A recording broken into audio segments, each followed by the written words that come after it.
أعوذ بالله من الشيطان الرجيم. بسم الله الرحمن الرحيم. يا أيها المزمل قم الليل إلا قليلا نصفه أو انقص منه قليلا أو زد عليه ورتل القرآن ترتيلا إنا سنلقي عليك قولا ثقيلا إن ناشئة الليل هي أشد وطئا وأقوم قيلا إن لك في النهار سبحا طويلا واذكر اسم ربك وتبتل إليه تبتيلا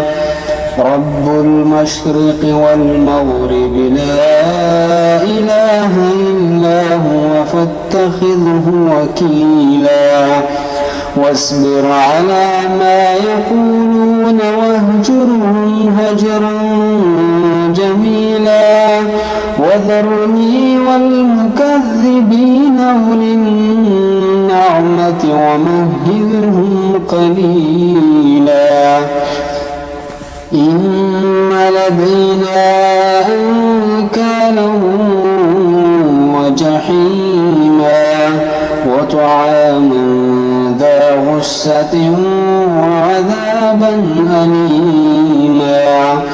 يوم ترجف الأرض والجبال وكانت الجبال كثيبا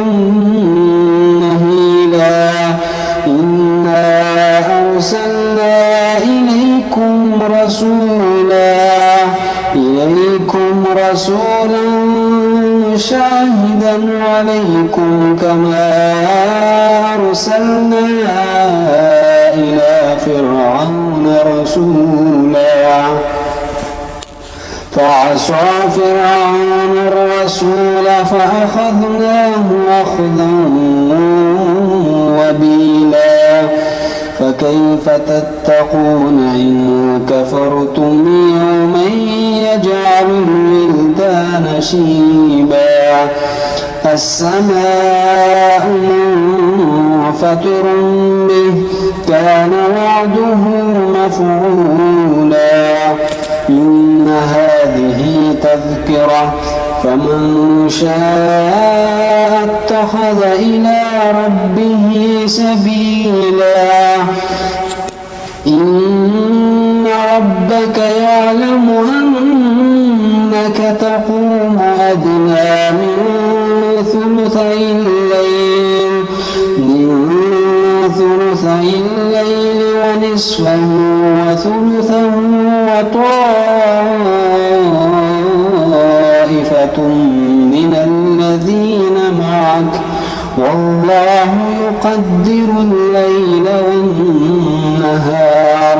علم أن لن تحصوه فتاب عليكم فاقرؤوا ما تيسر من القرآن علم أن سيكون منكم مرضى وآخرون يضربون في الأرض يبتغون من فضل الله وآخرون يقاتلون في سبيل الله فاقرؤوا ما تيسر منه وأقيموا الصلاة وآتوا الزكاة وأقرضوا الله قرضا حسنا وما تقدموا لأنفسكم من خير تجدوه عند الله هو خيرا